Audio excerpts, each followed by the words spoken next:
शिक्षकों, विद्यालयों, माता पिता और समुदाय के बीच भागीदारी बहुत उपयोगी होती है, क्योंकि यह बच्चों और समुदाय के बेहतर विकास में मदद करती है। ऐसे कई तरीके हैं जिनसे इन भागीदारियों को सक्रिय करने की योजना बनाई जा सकती है। यकीनन आप सभी ने अपने स्कूल की सेटिंग में यह सब देखा होगा। मैं अपनी सहयोगी डॉक्टर रोमिला से पूछती हूँ कि क्या माता पिता और समुदाय को विद्यालय के साथ शामिल करने से किसी को लाभ होता है? जी बिल्कुल। बुनियादी स्तर पर प्रारंभिक साक्षरता तथा गणितीय कौशलों एवं अवधारणाओं के विकास में माता पिता को शामिल करना बहुत ही आवश्यक है। इससे ये होता है कि बच्चे और शिक्षक दोनों के प्रयासों को समर्थन मिलता है। एक बात मैं यहाँ कहना चाहूँगी कि स्कूल, शिक्षक, स्कूल प्रबंधन समितियाँ, हर एक की एक भूमिका होती है और जब ये तीनों मिलजुल कर काम करते हैं, आपस में सहयोग करते हैं, तो अच्छे परिणाम लाने वाली एक सार्थक साझेदारी निकल कर आती है। आपने बहुत अच्छी तरीके से बताया रोमिला, लेकिन अभी आपने एक वाक्यांश का इस्तेमाल किया जी, जो था सार्थक साझेदारी। जी, क्या आप बताएंगे कि सार्थक साझेदारी से आपका क्या अभिप्राय है? जी। अगर मैं ये बोलूं कि सार्थक साझेदारी का तात्पर्य, या मैं और सरल शब्दों में बोलूं कि सार्थक साझेदारी का मतलब अच्छे परिणाम लाने वाली साझेदारी। अगर मैं उदाहरण दूं कि प्रत्येक समूह की अपनी एक विशिष्ट जिम्मेवारी होती है जिसके लिए वो अपनी भूमिका के लिए प्रतिबद्ध होता है, यानी कि प्रत्येक समूह को अपनी अपनी भूमिका को समझना चाहिए और अपनी भूमिका के लिए प्रतिबद्ध होकर कार्य करना चाहिए। अगर हम कहें कि अगर प्रत्येक समूह अपनी जिम्मेवारी के लिए प्रतिबद्ध है तो बच्चे एफएलएन के कौशलों और अवधारणाओं के विकास में प्रगति करेंगे और उनमें तेजी से अपने अपने लक्ष्य को प्राप्त कर सकेंगे। दूसरी बात ये कि जब अभिभावक या माता पिता घर में पढ़ते हैं, एक पढ़ाई का माहौल बनाते हैं, तो बच्चे भी पढ़ाई की तरफ रुझान दिखाते हैं और हम अपने भाषाई और गणितीय कौशलों को सरलता से प्राप्त कर सकते हैं। हाँ रोमिला, आपने सही कहा। छोटे बच्चों के आसपास रहने वाले सभी लोग उनके हितधारक हैं और इस स्थिति में यदि हम देखें तो बच्चों के हितधारक मुख्य रूप से उनके परिवार, समुदाय तथा विद्यालय हैं। और बच्चों की जो गुणवत्तापूर्ण शिक्षा है रोमिला, उसके लिए इन सभी हितधारकों को अपनी अपनी भूमिका को अच्छे से निभाना चाहिए। इसकी एक बहुत बड़ी जिम्मेदारी उनके ऊपर है। बिल्कुल। आपका क्या विचार है इस बारे में? जी संध्या, आप ही की तरह मैं भी बहुत ही आशान्वित हूँ कि साझेदारी और सहयोग की मदद से हमें बहुत अच्छे परिणाम मिलने वाले हैं। और हम ये बार बार कह रहे हैं कि अगर हम मिलजुल कर कार्य करें और प्रत्येक व्यक्ति और प्रत्येक समूह अपनी भूमिका के लिए प्रतिबद्ध रहे तो हमारे बच्चे बहुत ही अच्छा करेंगे।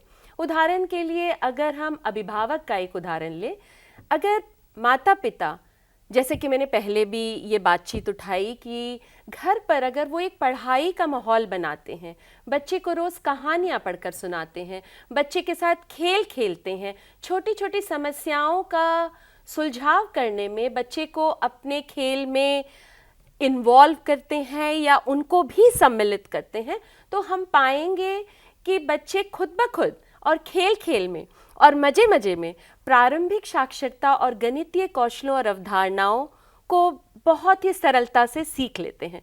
बट ये हमें बिल्कुल मानना होगा कि हमें अपनी अपनी भूमिका के लिए सजग और प्रतिबद्ध रहना ही पड़ेगा। आप क्या सोचते हैं कि क्या इन साझेदारियों को सक्रिय करने के लिए हमें कुछ रणनीतियां बनानी चाहिए? जी बिल्कुल। रणनीतियों के बिना तो हम शायद अपने लक्ष्य तक पहुंच भी ना पाएं, तो रणनीतियां बनाना तो बिल्कुल आवश्यक है। मैं आपसे चाहूँगी कि आप कुछ रणनीतियों के बारे में बताएं। संध्या, वैसे तो बहुत सारे तरीके हैं और बहुत सारी रणनीतियां हैं और ऐसा नहीं है कि स्कूल और विद्यालय इन तरीकों को नहीं अपना रहे। बहुत सारे स्कूल इनमें से बहुत सारे तरीके भी अपना रहे हैं, लेकिन अगर हम एफएलएन उसके मद्देनज़र इस बात को देखें कि हमें किन मुद्दों पर और किन रणनीतियों पर अधिक ध्यान देना है, तो सबसे पहले बात आती है पीटीएम की, जिसको हम कहते हैं अभिभावकों की बैठक।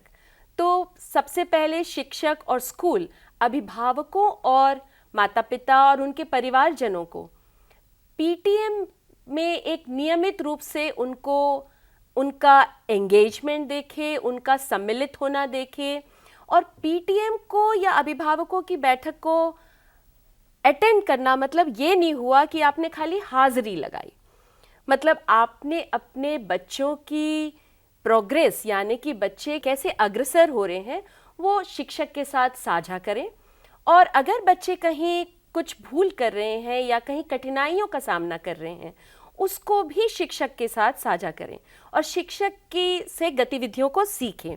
तो पहली तो ये रणनीति हुई। दूसरी हुई शिक्षक का सभी अभिभावकों को कक्षा की गतिविधियों में सम्मिलित करना, जैसे कि अभिभावक से कहानी सुनना, अभिभावक से कभी कभी मुक्त वार्तालाप करवाना कक्षा में। इससे एक फायदा होगा संध्या, अभिभावकों को गतिविधियां आ भी जाएंगी और वो मजे मजे में सीख भी लेंगे, और बच्चों को भी लगेगा कि हमारे माता पिता कक्षा की गतिविधियों को सीख रहे हैं, और शिक्षक पर भी किसी प्रकार का दबाव नहीं पड़ेगा।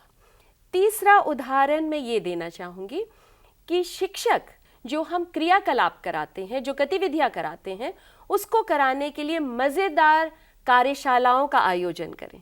तो अगर ये छोटी छोटी कार्यशालाएं अभिभावकों के लिए कराई जाएं, जैसे आपने कभी सिर्फ कहानी कहने की कला पर ही वर्कशॉप या कार्यशाला करा दी, तो अभिभावक मजे मजे में इसको सीखेंगे भी, और इन्हीं गतिविधियों को घर पर अपने बच्चों के साथ सरलता से कर पाएंगे।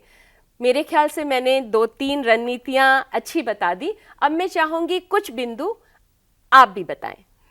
आपने बहुत अच्छी गतिविधियां बताई रोमिला, लेकिन यहाँ मैं कुछ बिंदु जोड़ना चाहूँगी ताकि इन गतिविधियों के हमें अच्छे परिणाम प्राप्त हो सके। जैसे कि विद्यालयों को और शिक्षकों को अभिभावकों के प्रति और परिवारों के प्रति एक नम्र व्यवहार रखना चाहिए, सहायकपूर्ण रवैया बनाना चाहिए ताकि अभिभावक सम्मानित महसूस करें। दूसरी बात, उनको उनके साथ में एक निरंतर संचार रखना चाहिए। कई बार ऐसे होता है कि अभिभावक कहते हैं हम करना तो चाहते हैं लेकिन विद्यालय से हमें पता ही नहीं लगता कि कक्षा में क्या हो रहा है। तो ऐसे में ये ज़रूरी है कि हम उनके साथ में बातचीत के माध्यम से या नोट वगैरह के थ्रू ये बताते रहें कि कक्षा में क्या हो रहा है, विद्यालय में क्या हो रहा है। इसके साथ साथ कुछ ऐसी एक्टिविटीज़ जिसके कि निर्णय लेने में हम पेरेंट्स को यदि शामिल कर सकें। जी, मैं यह तो नहीं कहूँगी कि विद्यालय के सभी निर्णयों में पेरेंट्स को लेना चाहिए, लेकिन जो बच्चों से संबंधित हैं या जहाँ पर कोई पेरेंट अपना योगदान दे सकता है, ऐसे में हमें उनको शामिल करना चाहिए। ऐसा करने से उनका उत्साहवर्धन होगा और वो विद्यालय में इंटरेस्ट लेंगे, रुचि लेनी शुरू करेंगे। जी, मुझे लगता है ये सब प्रयासों के साथ में ये जो साझेदारी होगी ये बिल्कुल एक सार्थक साझेदारी होगी। हमें धीरे धीरे प्रयास करना चाहिए और धीरे धीरे प्रयास करते हुए आगे बढ़ना चाहिए, तभी हमारी यह साझेदारी सार्थक होगी।